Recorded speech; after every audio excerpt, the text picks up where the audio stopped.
मित्रों नमस्कार। आज आज के अखबार में फिर आपका स्वागत है। और आज अनेक महत्वपूर्ण खबरें हैं और जिसमें सुप्रीम कोर्ट के और हाई कोर्टों के 4 महत्वपूर्ण निर्णय हैं। उसके अलावा COP27 चल रहा है, उसकी खबरें हैं मिस्र की राजधानी शर्म अल शेख में। और दिल्ली में प्रदूषण का स्तर कम हुआ है, स्कूल खुलेंगे। और इसके अलावा बहुत सारी खबरें हैं, जैसे त्योहारी सीज़न में कारें बहुत बिकी हैं इस बार, आज चंद्र ग्रहण भी है। अनेक खबरें हैं, उस पर हम विस्तार से चर्चा करेंगे। लेकिन सबसे पहले आपको गुरु पर्व की बहुत बहुत शुभकामनाएं, बहुत बहुत शुभकामनाएं। तो मित्रों, सबसे पहले सुप्रीम कोर्ट की खबर से करते हैं। गरीब सवर्णों का कोटा कायम रहेगा। कल सुप्रीम कोर्ट में 5 जजों की एक संविधान पीठ ने महत्वपूर्ण फैसला दिया। और ये फैसला था कि EWS यानी इकोनॉमिकली वीकर सेक्शन, जो गरीब तबका है, आर्थिक रूप से कमज़ोर लोग हैं, उनको मोदी सरकार ने 10% आरक्षण सरकारी नौकरी और सरकारी शिक्षण संस्थानों में आरक्षण का प्रावधान किया था। लेकिन मामला इस सुप्रीम कोर्ट गया, क्योंकि ये संविधान में 103वां संशोधन था। तो संविधान संशोधन के जरिए सरकार ने आरक्षण दिया। और उसके बाद जब ये मामला सुप्रीम कोर्ट में गया कि इसकी जो संवैधानिक वैधता है वो है या नहीं, इसकी जांच करने के लिए मामला सुप्रीम कोर्ट गया। कुछ लोगों ने पीआईएल डाली और नीट को लेकर, खासकर नीट जो MBBS और PG के लिए एडमिशन होते हैं, उन लोगों ने इसमें ऐतराज़ किया था कि उनके लिए सीटें नहीं बचती हैं। तो सुप्रीम कोर्ट ने इस पर सुना और ये स्प्लिट डिसीज़न आया है। स्प्लिट डिसीज़न का मतलब होता है कि 5 जजों में एक मत नहीं था। 3 जजों ने EWS कोटा 10% कायम रखने के फेवर में निर्णय दिया और 2 जजों ने उसके अगेंस्ट निर्णय दिया। असल में जो जजों ने अगेंस्ट दिया उसमें 2 जज हैं, जस्टिस रविंद्र भट्ट और जस्टिस UU ललित। कल जस्टिस UU ललित का आखिरी दिन था। आज उनका आखिरी दिन है, क्योंकि आज छुट्टी है, लेकिन इसलिए वो कल उनका आखिरी दिन मनाया गया और कल ही उनको विदाई दी गई। और अब जस्टिस चंद्रचूड़ देश के नए मुख्य न्यायाधीश होंगे। तो जस्टिस UU ललित और जस्टिस रविंद्र भट्ट, इनका तर्क था कि जो आरक्षण की लिमिटेशन है 50%, उससे ऊपर नहीं होना चाहिए। और उन्होंने ये भी कहा कि जो 10% आप आरक्षण दे रहे हैं, इन आरक्षणों के कारण समाज में असमानता फैल रही है, उनका तर्क था। लेकिन उनके तर्क को 3 जजों ने खारिज कर दिया। उन्होंने इसके पक्ष में कहा और इन्होंने अलग अलग अपने तर्क दिए। और इन तर्कों का आप कह सकते हैं कि अपना अपना महत्व है, क्योंकि जज बहुत विद्वान होते हैं, उनका बहुत स्टडी होती है, तो उन्होंने अपने कहा। लेकिन पहले मैं आपको बता दूं कि जो 103 संशोधन हुआ था, 103वां, उसमें आरक्षण की सीमा 50 से ऊपर चली गई थी, जिसमें SC 15% है, OBC 27% है, ST 7.5% है और अब उसमें 10% और जुड़ गया। तो ये कुल मिलाकर आपका हो गया करीबन 60.5%, 59.5%, 49.5%। तो ये आपका जो आरक्षण है, वो जो 50% होना चाहिए था, वो लगभग 60% हो गया। और अब सामान्य वर्ग के लिए 40.5% ही बचा हुआ है। तो ये भी सामाजिक, इसमें समरसता बढ़ेगी या सामाजिक समरसता खत्म होगी, ये इसमें विवाद का विषय है। क्योंकि आरक्षण आप देते हैं, उसका कितना फ़ायदा हुआ? ज़रूर फ़ायदा हुआ है। जो कमज़ोर तबके के लोग हैं, हमारे जो SC और ST समुदाय के लोग हैं, उनको इसका ज़रूर बेनिफिट हुआ है। लेकिन इसमें जो जस्टिस रविंद्र भट्ट ने कहा कि आरक्षण हमेशा नहीं होनी चाहिए, हमेशा कायम नहीं रखनी चाहिए। जैसे जब हमारे देश में आरक्षण की व्यवस्था हुई थी और बाबा साहब अम्बेडकर ने खुद जब उन्होंने आरक्षण की व्यवस्था की, तो उन्होंने खुद ही कहा था कि 10 साल के लिए आरक्षण दीजिए और 10 साल के बाद आरक्षण ख़त्म हो जाना चाहिए। लेकिन जैसे ही 10 साल पूरे हुए, तब से हर 10 साल के लिए आरक्षण बढ़ रहा है SC ST के लिए। और वो कभी कभी इस विकराल रूप ले लेता है। कभी कभी लोग सड़कों पर उतर आते हैं कि जो टैलेंटेड लोग हैं, उनको मौका नहीं मिल पाता और जो अक्षम लोग हैं या अयोग्य हैं उनको मौका मिल जाता है, कुछ लोगों को। क्योंकि आप सोचिए कि जिसका मेरिट में 99% नंबर आया उसको एडमिशन नहीं मिला, और जिसके 4-5% नंबर आए उसको एडमिशन मिल गया। तो इसमें योग्यता अयोग्यता का पैमाना साफ साफ होता है। लेकिन इसको तर्क दिया जाता है कि चूँकि हमारे देश में सामाजिक अन्याय हुआ है और ऐतिहासिक रूप में अन्याय हुआ है, वर्षों से हम वैदिक काल से अन्याय की बात करते हैं, और इसलिए इस देश में सामाजिक क्रांतियाँ हुई हैं, बड़े बड़े नेता लोग इसमें आए हैं। तो 40.5% अब रह गया सामान्य वर्ग के वर्ग को। और अब इसमें जो EWS का आरक्षण का हकदार कौन होगा? जिसकी परिवार की सालाना आय 8 लाख रुपए होगी। तो इसमें तो मुझे लगता है सभी लोग कवर हो जाएंगे, क्योंकि आज जो देश में स्थिति है 20-25 हज़ार रुपये से ज़्यादा किसी को तनख्वाह नहीं मिल रही है प्राइवेट सेक्टर में, और बहुत बुरा हाल है। 5-5 हज़ार रुपये भी लोगों को तनख्वाह मिल रही है। तो 8 लाख में मुझे लगता है कि 90% लोग इसमें आ जाएंगे। कृषि योग्य भूमि 5 एकड़ होनी चाहिए, और जो घर आपका है वो 200 वर्ग मीटर से ज़्यादा नहीं होना चाहिए। और आपका जो अधिसूचित नगर पालिका है उसमें 1000 गज से कम होना चाहिए, और गैर अधिसूचित नगर पालिका में 200 गज का प्लाट होना चाहिए। और जो अगर आप गांव में रहते हैं तो 1000 वर्ग मतलब एक बीघा से ज़्यादा नहीं होना चाहिए। तो ये अलग अलग इसके मापदंड है। अब इसमें जो जस्टिस जो 5 जजों की बेंच थी उसमें न्यायमूर्ति दिनेश माहेश्वरी ने कहा, केवल आर्थिक आधार पर आरक्षण संविधान के मूल ढांचा समानता के अधिकार का उल्लंघन नहीं करता है। ये जस्टिस दिनेश माहेश्वरी जी का इसमें तर्क था कि जो संविधान का मूल ढांचा है, समानता का अधिकार है, उसका उल्लंघन नहीं करता। क्योंकि हमारे संविधान में समानता का अधिकार दिया गया है कि कोई भेदभाव नहीं, कोई पक्षपात नहीं, सब बराबर हैं। तो ये कहते हैं कि उसका उल्लंघन नहीं है। और जो न्यायमूर्ति JB पारदीवाला हैं, उन्होंने कहा कि यह सामाजिक आर्थिक असमानता को ख़त्म करेगा, लेकिन आरक्षण अनंत काल तक नहीं रह सकता। इन्होंने भी यही बात कही कि अनंत काल तक नहीं रहना चाहिए। और जस्टिस बेला M त्रिवेदी ने कहा, इसे आर्थिक रूप से कमज़ोर तबके को मदद पहुंचाने के तौर पर देखना चाहिए, इसे अनुचित नहीं कह सकते। तो ये अलग अलग तर्क हैं, और उन तर्कों पर जस्टिस रविंद्र भट्ट ने कहा कि 103वां संविधान संशोधन का जो बुनियादी ढांचा है संविधान का, वो उसके निषिद्ध भेदभाव को बढ़ावा देता है। यानी जो संविधान में कहा गया था कि आप इसमें भेदभाव नहीं करेंगे, तो ये भेदभाव कर रहा है, मतलब समानता अधिकार का उल्लंघन कर रहा है। और जस्टिस UU ललित जो चीफ जस्टिस थे, कल उनका आखिरी दिन था, उन्होंने भी इस पर सहमति जताई। तो कुल मिला के अब इसमें राजनीतिक दल, चूँकि सब एक मत है इस पर, आरक्षण को लेकर सब एक साथ हो जाते हैं। कांग्रेस ने भी समर्थन किया, BJP ने भी समर्थन किया, बाकी दलों ने भी समर्थन किया। BJP ने कहा ही तो नरेंद्र मोदी जी का एक सपना था सामाजिक न्याय का, वो पूरा हुआ है, तो सारा मिशन, पूरा क्रेडिट प्रधानमंत्री को दिया गया। ये BJP का एक अपना सोच है। तो मित्रों, ये तो आरक्षण की बात हो गई।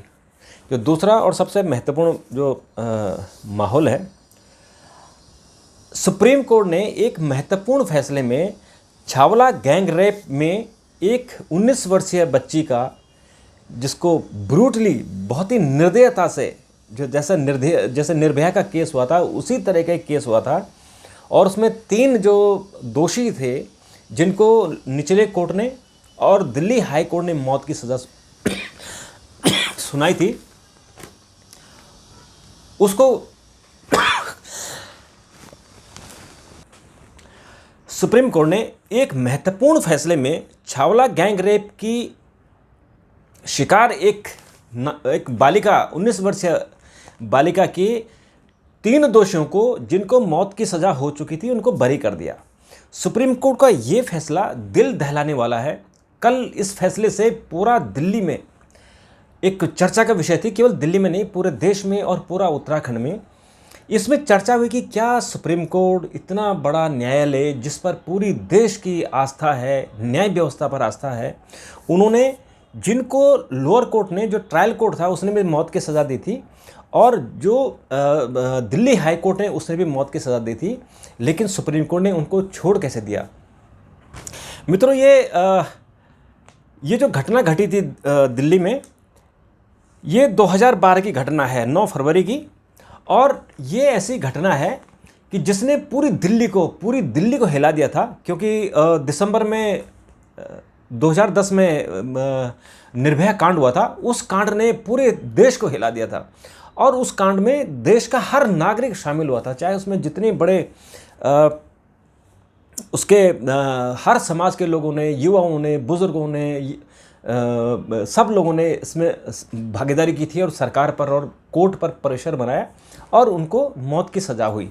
लेकिन जब छावला व गैंग रेप केस हुआ तो इसको एक क्षेत्रीय मुद्दा बना दिया गया कि लड़की उत्तराखंड की है, तो उत्तराखंड के लोगों ने यहाँ धरने प्रदर्शन किए, कैंडल मार्च किया हुआ, लेकिन उनको समाज के बाकी लोगों से समर्थन नहीं मिला।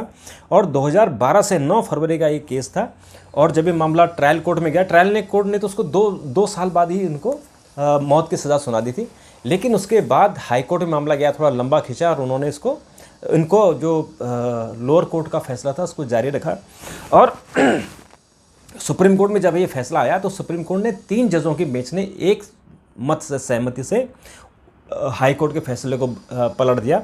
और उनका तर्क ये है कि भावनाओं में बहकर कोर्ट फैसला नहीं दे सकता।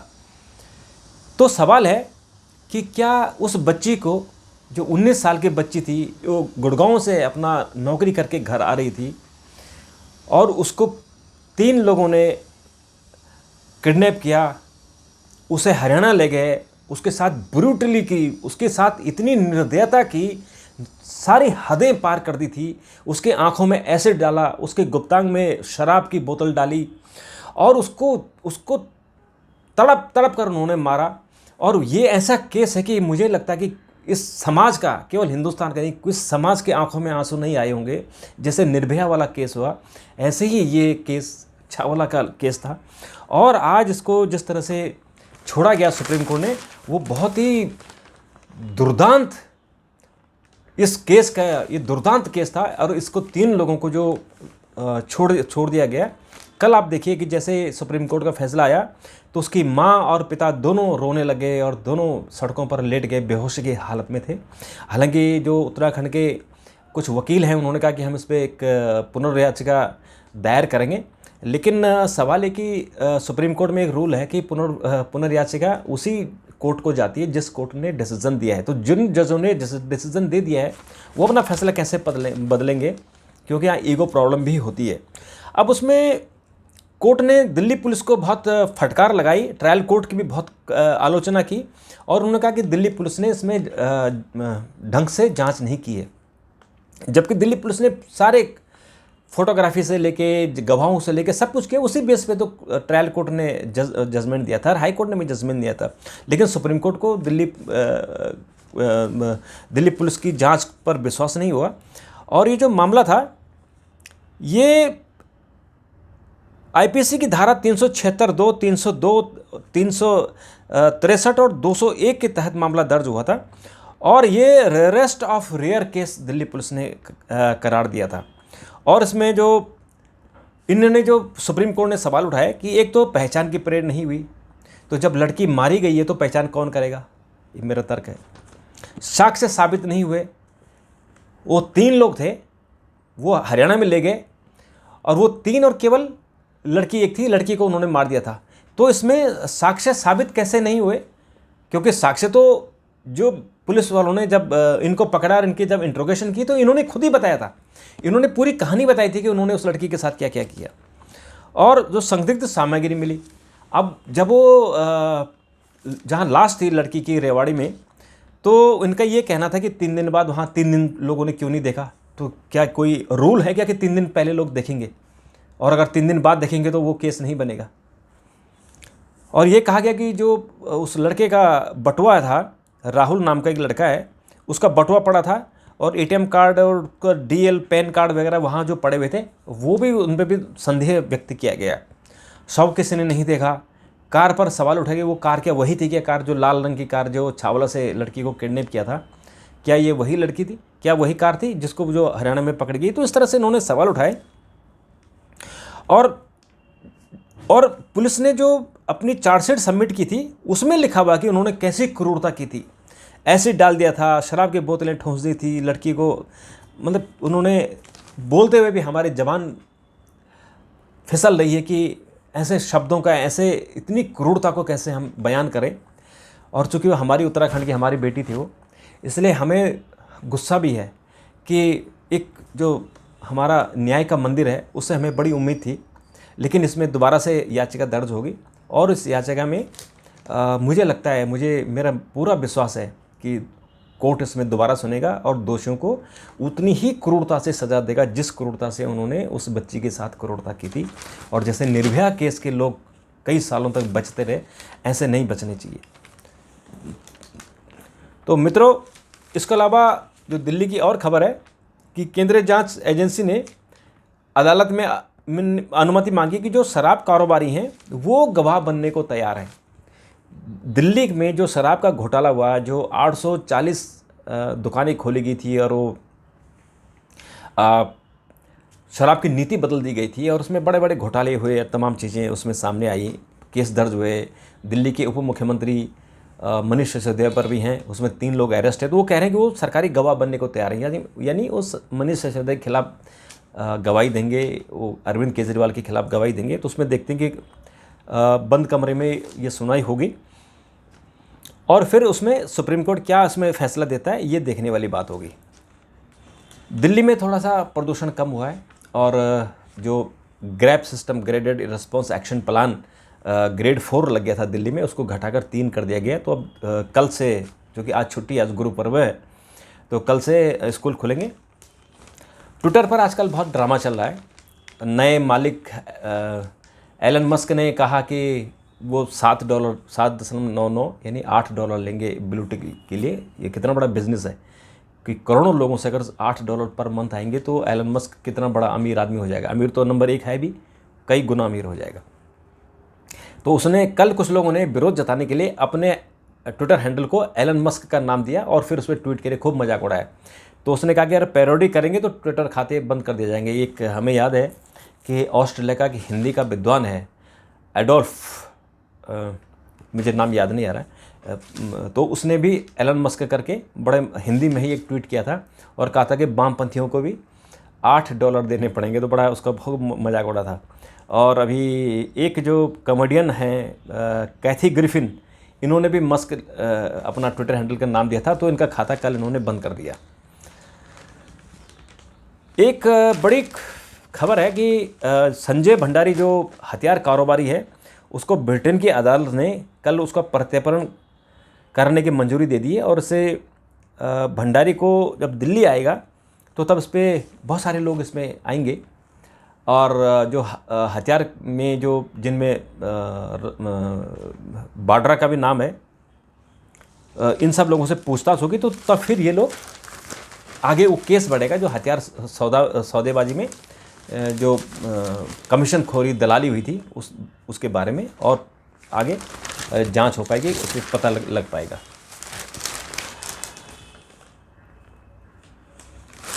इसके अलावा मित्रों,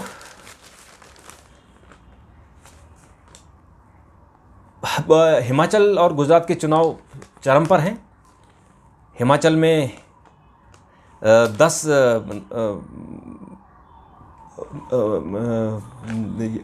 नवंबर को मतदान होगा।